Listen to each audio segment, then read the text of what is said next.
প্রিয় শ্রোতা, আজ শুনছেন ভারত উপমহাদেশের জনপ্রিয় লেখক নসিম হিজাজী-এর চূড়ান্ত লড়াই। গল্প পাঠে আমি বিদ্যার্থী। চলুন শুরু করা যাক নসিম হিজাজী-এর বিখ্যাত উপন্যাস চূড়ান্ত লড়াই পর্ব 2। মধ্য এশিয়ায় তখন পর্যন্ত সুলতান মাহমুদের পুরোপুরি বিজয় সাধিত হয়নি। মুসলিম রাজন্যবর্গের টুকিটাকি গাদ্দারি আর ঈর্ষাপরায়ণ শাসকদের জন্য তিনি হিন্দুস্তানের হামলা জোরদার করতে পারেননি। তদুপরি তিনি বছরে একবার হলেও হিন্দুস্তানের ছোট ছোট সালতানাতগুলোর উপর হামলা চালাতেন। প্রতি বছরই তাই তার রাজত্বের সীমা কিছুটা হলেও প্রশস্ত হতো। কিন্তু সমস্যার অন্ত নেই। পাহাড় আর নদীমাতৃক ভারতভূমিতে যুদ্ধ করতে তার ফৌজ পারদর্শী ছিল না।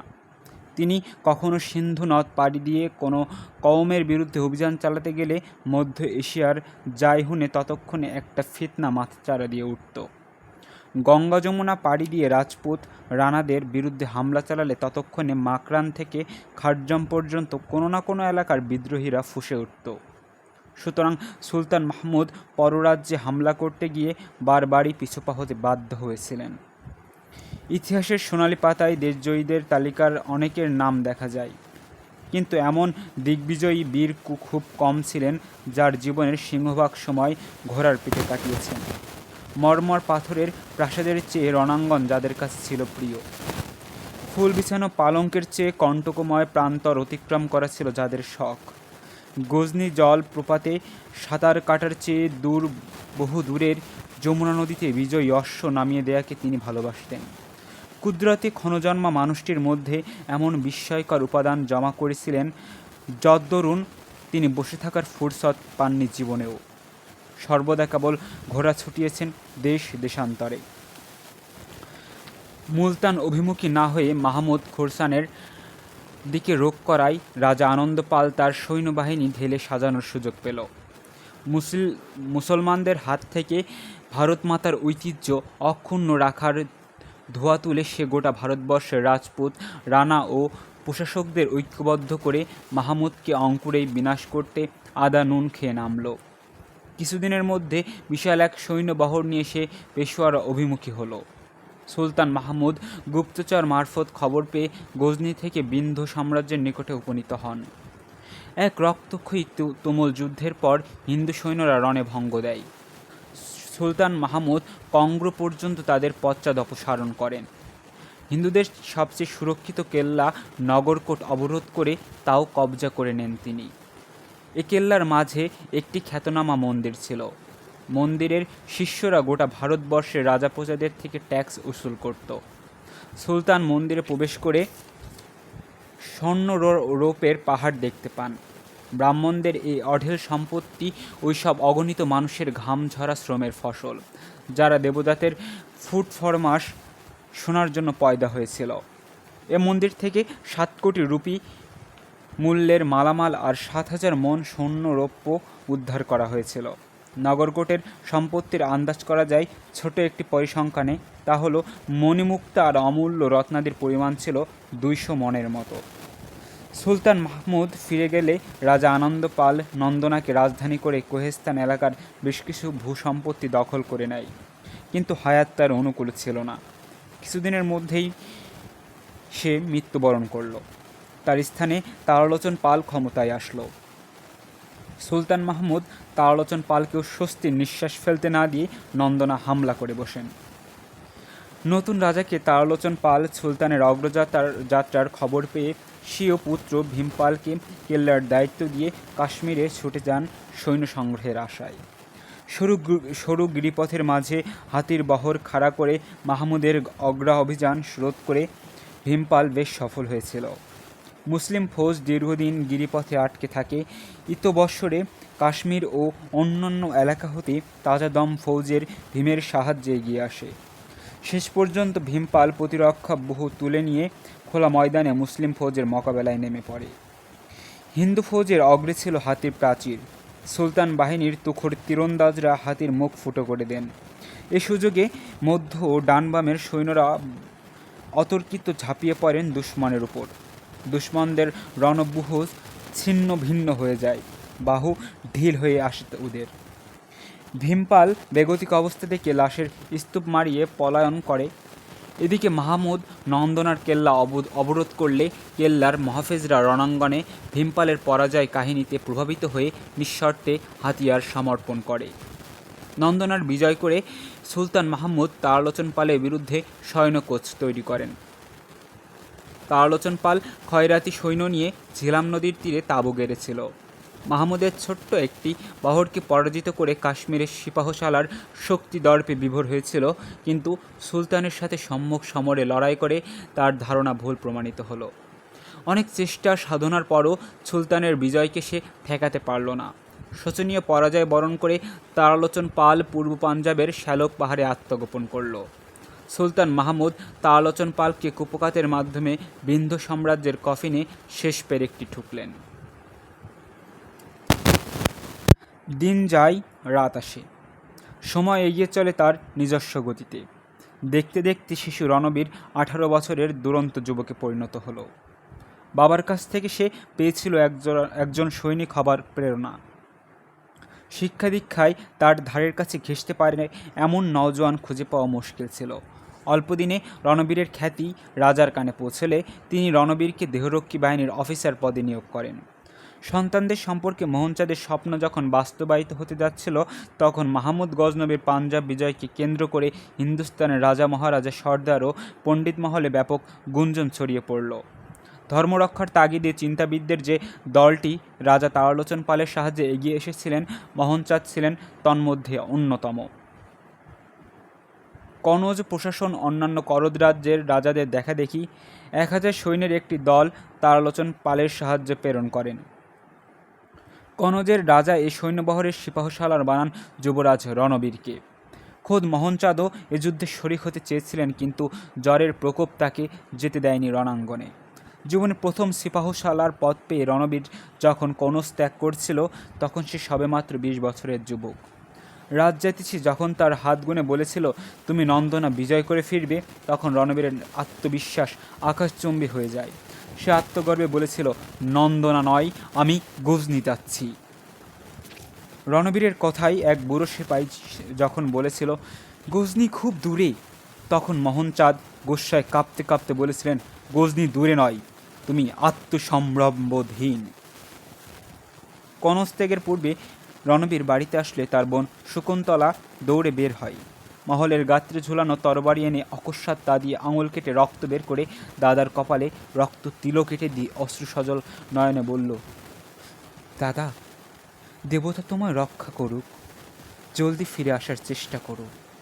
রণবীর বলল, আমি জলদি ফিরে আসব, কিন্তু আমার অভিমানী বোনটি এখনো বলেনি তার জন্য কি নিয়ে আসব। কিছু না, এক বোনের জন্য দাদাই হচ্ছে তার বড় উপহার। এ কথার সাথে শকুন্তলার পটল চেরা চোখ অশ্রুতে টুইটম্বর হয়ে যায়। রণবীর খানিকটা নীরব থেকে মহল ছেড়ে বেরিয়ে পড়ে। নন্দনার যুদ্ধে কনৌজ প্রশাসন ব্যতীত দক্ষিণ হিন্দুস্তানের বেশ কিছু রাজপুত রানারা ভীমপালের সাহায্যে এগিয়ে এসেছিল। যার যার সৈন্যবহরের সাথে ধর্মীয় প্রেরণাদানের জন্য এসেছিল রণসঙ্গীত গাওয়া ব্রাহ্মণগণ। তন্মধ্যে বেশ কিছু ব্রাহ্মণ হিন্দুদের মূর্তিও বগল দাবা করে এনেছিল। নন্দনা যুদ্ধোত্তরকালে যে জিনিসটি হিন্দুদের বেশি পীড়া দিয়েছিল, তা ছিল এত দেবতা উপস্থিত থাকতেও কি করে তারা পরাজয় বরণ করল। নন্দনার রণাঙ্গনে ভীমপাল ও মাহমুদ গজনবীর সৈন্যরা যখন তুমুল লড়াই করছিল, তখন ঘণ্টা ও কাশ বাজিয়ে হিন্দু ব্রাহ্মণগণ দেবতাদের মরণঘুম ভাঙানোর কোশেশ করছিল, কিন্তু পাষাণ পাথর থেকে বেরিয়ে মুসলমানদের বিজয় ঠেকাতে পারেনি নিষ্প্রাণ দেবদেবীরা। যুদ্ধে পরাজয় বরণ করে ভীমপালের ফৌজের একটা অংশ কেল্লায় আশ্রয় নিয়েছিল, বাদবাকিরা পালিয়েছিল পাহাড়ের গুহায়। রাজা মহারাজাদের কেউ কেউ পুনরায় হামলা করতে প্রস্তুত হয়েছিল, কিন্তু ভীমপালের কাপুরুষ রচিত অন্তর্ধানের দরুন তার হয়ে ওঠেনি। অবশ্য আত্মঘাতী কিছু ফৌজ হামলা চালিয়েছিল, কিন্তু গজনির মরণজয়ী মুজাহিদের ঝড়গতির হামলায় খড়কুটোর মতো ভেসে যায় ওদের অগ্র অভিযান। সুলতান একদল ফৌজ নিযুক্ত করলেন আত্মঘাতী হামলাবাজদের পিছু ধাওয়া করার জন্য। অন্যদের নিয়ে ঘেরাও করলেন নন্দনার কেল্লা। দুপুরের দিকে মুসলিম ফৌজ একদিকে ভাগিয়ে নিচ্ছিল দুশমনদের, অপরদিকে সুলতানের সাথে বাকি সৈন্যরা পুরোপুরি দখল করে রেখেছিল নন্দনার কেল্লা। রণবীর মারাত্মক জখমী হওয়া সত্ত্বেও ময়দানে বীর দর্পে লড়ে যাচ্ছিল, কিন্তু ময়দান খালি হয়ে গেলে অন্য সৈন্যদের দেখা দেখি একটি পাহাড়ে আত্মগোপনের চেষ্টা করে সেও। রণবীরের সাথে ছিল স্রেফ 15 জন জানবাজ যোদ্ধা। বিজয়ী ফৌজরা দুশমনদের দূরে ভাগিয়ে দিচ্ছিল। রণবীর ও তার সাথীরা মুসলিম সৈন্যদের মোকাবেলায় কিছু করতে পারছিল না। তুর্কি ও আফগানদের একদল তীরন্দাজ ওদের ঘিরে ফেলল। রণবীরের সঙ্গীরা পাহাড়ের আড়ালে থাকলো তীর ধনুক তাক করে। আত্মসমর্পণ না করে ওরা মোক্ষম সুযোগের অপেক্ষায় প্রহর গুনতে লাগলো। রণবীর ওদের লক্ষ্য করে বলল, ভাইরা, এখান থেকে আমাদের বেঁচে যাওয়া 4টিখানি কথা নয়। সূর্য ডুবে যাচ্ছে, তাই এখন তীরের পাথর ছুঁড়লে রাতের আধারে আমরা কেউ বেঁচে যেতে পারে। আমরা সুবিধা মতো জায়গায় বসে আছি, এখানে দুশমনদের তীর পৌঁছবে না। আর দুশমনরা এতটা নির্বোধ নয় যে জয়লাভের পরও তারা আমাদের সামান্য কজন সৈন্যকে তাড়া করতে গিয়ে খামোকা তাদের লোকজন হারাবে। তারপর তারা এমনটি করে বসলে রাজপুতগণ ধর্মবৈরীদের হাতে কয়েদ না হয়ে অন্তত মৃত্যু আলিঙ্গন করতে পারবে। যারা পলায়ন করেছে তাদেরকে কাপুরুষ না বললেও কমপক্ষে বেকুফ বলতে হয়। দুশমনরা আমাদের বাহু ঢিল হতে দেখে তাজা দমে ফৌজ নামিয়ে দিয়েছে। রিজার্ভ ফৌজ না নামালে আমাদের লোকজন হত্যা না হলেও তাদের হাতে বন্দী হতো, কিন্তু আহম্মকরা সব পালিয়ে গেল। হাই, সূর্যাস্ত পর্যন্ত ওরা যদি আমার সাথে থাকতো। খানিক পরে মুসলিম ফৌজ ঘোড়া থেকে নেমে পাথরকে আড়াল করে সাবধানে এগোতে লাগলো।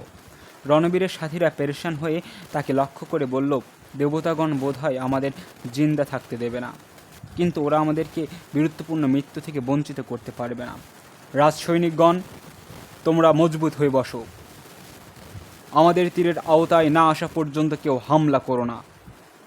আচানক 50 গজ দূরত্বের উঁচু টিলা থেকে কেউ পরিষ্কার হিন্দি ভাষায় বুলন্দ আওয়াজে বলে উঠল, যান বাঁচাতে চাইলে তোমরা হাতিয়ার সমর্পণ করো। এ কথার জবাবে সাঁ করে একটি তীর রণবীরের ধনুক থেকে বেরিয়ে গেল, কিন্তু আচানক হিন্দিভাষী পাথরের নিচে আত্মগোপন করল। অবরোধকারীরা এবার চতুর্দিক হতে তীর ও পাথর বৃষ্টি করল। সৈনিকদের প্রায় 20-30 গজ কাছে এসে হিন্দিভাষী আবার বলল, তোমরা দেখছি একেবারে গর্ধব, ভেবে দেখো কতক্ষণ টিকে থাকতে পারবে। আমি তোমাদেরকে আবারও বলছি, হাতিয়ার সমর্পণ করো। এবার অবশ্য সে পাথর আড়াল দিয়েই কথাগুলো ছুড়ল। হিন্দি ভাষায় তার সাবলীল বাচনভঙ্গি এ কথার ইঙ্গিত বহন করছিল যে সে হয় হিন্দুস্তানি, না হয় জীবনের একটা বিরাট অংশ হিন্দুস্তানে থেকেছে। রণবীর ও তার সাথীদের কোনো প্রকার জবাব না পেয়ে সে বলল, আমি দৃঢ়তার সাথে বলছি, সূর্যাস্তের পূর্বেই এ টিলা আমরা দখল করব। আত্মহত্যা তোমাদের প্রলুব্ধ না করলে এখনও সময় আছে, হাতিয়ার ফেলে দাও। আমি তোমাদের যান বাঁচানোর জিম্মা নিচ্ছি। তোমাদের কি ঘরে ফিরবার আশা আকাঙ্ক্ষা নেই? রণবীর ও তার সঙ্গীদের জন্য বাক্যগুলো সুখকর হলেও আত্মসম্ভ্রম বোধে আঘাত লাগে দেখে তারা মানতে পারছিল না। জীবনের আশা ছেড়ে দেওয়া সাগর বক্ষে ডুবন্ত যাত্রীর খড়কুটো পাবার মতো তারা বেঁচে যাবার একটা ক্ষীণ আশার ঝলক দেখতে পেয়েছিল। হিন্দিভাষীর শেষ কথাগুলো তাদের কানের প্রতিধ্বনি তুললে তারা কল্পনায় দেখেছিল বহু দূরের বাপ মা আত্মীয় স্বজন যেন ডেকে বলছে, তোমরা হতোদ্যম হও না, তোমরা বাঁচবে। হিন্দিভাষী চুপ করে রইল। আচানক রণবীরের একসঙ্গে হাতিয়ার ফেলে দিয়ে দুহাত উঁচু করে দাঁড়ালো। পরক্ষণে আরও 3 জন তার দেখা দেখি হাতিয়ার ফেলে উঁচু হয়ে দাঁড়ালো। বাদবাকিরা রণবীরের দিকে তাকালো। সেই আহত কণ্ঠে বলল, আমার দিকে তোমরা ওভাবে তাকিও না। যারা চাও হাতিয়ার ফেলে ভাগতে পারো, আমি সানন্দে অনুমতি দিচ্ছি। জনাচারেক উঠে যেতে যেতে বলল, মুসলমানগণ মিথ্যা বলে না, হিন্দিভাষী আমাদেরই লোক হবে। অবশেষে দুশমনের দলে কোনো কারণে হয়তো ভিড়েছে, তার উদ্দেশ্য আমাদের জীবন বাঁচানো ছাড়া আর কিছুই হতে পারে না। রণবীর ভাঙা আওয়াজে বলল, ভগবানের দিকে চেয়ে তোমরা জলদি স্থান ত্যাগ করো, আমাকে পরামর্শ দেওয়ার দরকার নেই। টিলায় পিনপতন নীরবতা ছেয়ে গেল। পাথরের আড়াল থেকে ভেসে এলো, সূর্য ডুবে যাচ্ছে, তোমাদের আর একবার চিন্তার সুযোগ দিচ্ছি। বাহাদুরি আর বোকামির একটা সীমা থাকা দরকার, তোমাদের দেখছি তাও নেই। সবাই চুপচাপ। শেষ পর্যন্ত হিন্দিভাষী বলল, আমি একাকী তোমাদের মাঝে আসছি, দেখি তোমরা আমার কি করতে পারো। দীর্ঘদেহের অধিকারী এক অফিসার আড়াল থেকে বেরিয়ে এলো। রণবীর ধনুক সই করতে করতে বলল, এটা কোনো চাল নয় তো, সে একাকী টিলায় চড়তে পারে না। তোমরা চৌকান্না থেকো। অবরোধকারীরা পাথরের আড়াল থেকে বেরিয়ে চুপচাপ দাঁড়িয়ে গেল। কেউ হামলা করল না। মুসলিম অফিসার তাদের কাছে এসে রণবীর ধনুক তাক করতে দাঁড়িয়ে গেল। অবরোধকারীরা ধনুকে তীর সংযোজন করলে লম্ব লোকটি ইশারায় তাদের নিষেধ করল। অতঃপর সে শান্ত স্থির চিত্তে রণবীরকে লক্ষ্য করে উপরে উঠতে লাগলো। দৈহিক অঙ্গ সৌষ্ঠব ছাড়াও তার চেহারা এক ধরনের আকর্ষণ ছিল। সুন্দর মুখশ্রী, তীক্ষ্ণ দৃষ্টি, কাজল কালো চোখ, প্রশস্ত ললাট, সব মিলিয়ে তাকে এক অনন্য সুপুরুষ বলা যায়। তার চলনভঙ্গি বিজয়ীর মতো ছিল, কিন্তু ঠোঁটে মৃদু হাসি বিজেতাকে হত্যা করার সাক্ষ্য দিচ্ছিল না, বরং তাকে বুকে তুলে নেওয়ার ইঙ্গিত বহন করছিল। রণবীরের সঙ্গীরা বিস্ময়ের সাথে তাকে লক্ষ্য করতে লাগলো। রণবীর তীর ছুটতে ধনুক বাঁকা করল, কিন্তু অবশ হয়ে এলো তার হাত। সে 2-3 কদম পিছু হটে পুনরায় তীর ছুটতে ধনুক বাঁকা করল। আচানক তার সঙ্গীরা বাধা দিয়ে বলল, না না রণবীর, থামো।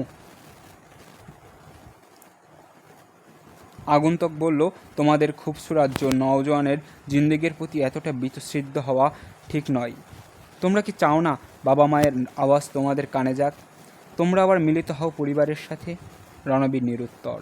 তার হাত থেকে ধনুক পড়ে যায়। সে 1000 মাইল দূর থেকে যেন কারো আওয়াজ শুনছিল। দাদা, দেবতা তোমায় রক্ষা করুন, তুমি শীঘ্রই ফিরে আসো। এক বোন তার ভাইকে ছাড়া আর কিছুই চায় না। তুমি জখমি। আগন্তুক মুসলিম অফিসার রণবীরের রক্তমাখা জামাকাপড় দেখে বললেন। রণবীরকে নিরুত্তর দেখে তিনি অগ্রসর হয়ে তার হাতের জখমের উপর রুমাল বেঁধে দেন। অতঃপর বলেন, তোমার জখম আশঙ্কাজনক, তবে তোমাকে খুব হুঁশিয়ার থাকতে হবে। ইতবছরে চিকিৎসকরা এসে সালারের নির্দেশে রণবীর ও তার দুসঙ্গীর জখমে পটি লাগিয়ে দিল। মুসলিম ফৌজের এ উদারতা রণবীর ও তার সঙ্গীদের ধারণাতীত ছিল। তাদের দুশ্চিন্তার দৃষ্টি দুশ্মনের চেহারায় এ প্রশ্নের জবাব খুঁজে ফিরছিল, এরপর কি হবে? টিলার আশেপাশের কয়েক ক্রোশ দূর পর্যন্ত ধূলি মেঘ খবর দিচ্ছিল পরাজিত শত্রুর পশ্চাৎ ধাবন এখনও অব্যাহত হয়েছে। খানিক পরে রণবীরের 7 জন লোক কয়েদি বেশে নিচে নেমে গেল। তাদের সাথে সাক্ষাৎ হলো ওইসব সঙ্গীর যারা পূর্বে হাতিয়ার সমর্পণ করেছিল। সেনাপতি কয়েকজন সঙ্গীকে কয়েদি তাঁবুতে নিয়ে যেতে নির্দেশ দিয়ে ঘোড়ায় চেপে অন্যদিকে চলে গেলেন। কে এই লোক? রণবীরের মনে এ প্রশ্নের জবাব খুঁজছিল। তাঁবুতে যাওয়ার পথে ফৌজের পরস্পর আলাপ রণবীরের কানে যেন গরম সীসা ঢালছিল। এক সেপাই বলল, এ পরাজয়ের পর হিন্দুস্তানের তামাম রাজাদের একই হয়ে যাবে যে এক্ষুনি হিন্দু সাম্রাজ্যকে সাহায্য করে কোনো লাভ হবে না। তারালোচন পাল এবং তার পুত্রের পাঞ্জাবে এখন মাথা গোজার ঠাঁইটুকু রইল না। আরেক সেপাই বলল, তবে আমার মনে হচ্ছে ব্রাহ্মণরা হিন্দুস্তানিদের শেষ রক্তবিন্দু থাকা পর্যন্ত লড়াই করতে উৎসাহ যোগাবে। তৃতীয় সেপাই বলল, কিন্তু আমার মন বলছে অন্যটা। হিন্দু ব্রাহ্মণগণ রণাঙ্গনে আসতে সাহসী পাবে না। তারা কেল্লায় বসে কিছু মূর্তির সামনে ঘণ্টা পিটিয়ে হরিবল দিবে। তোমরা দেখবে নগরকোটের মতো কেল্লা ছেড়ে পালানোর সময় তারা দেবমূর্তিদের কথাও বেমালুম ভুলে যাবে। তোমার খেয়াল কি তারা কি এখনও কেল্লায় আছে? একথা সেপাই বলে রণবীরকে লক্ষ্য করে। আপনার বাড়ি কোথায়? রণবীরকে নিরুত্তর দেখে বয়োবৃদ্ধ এক হিন্দু সেপাই বললেন, আমাদের বাড়ি কনৌজে। তৃতীয় সেপাই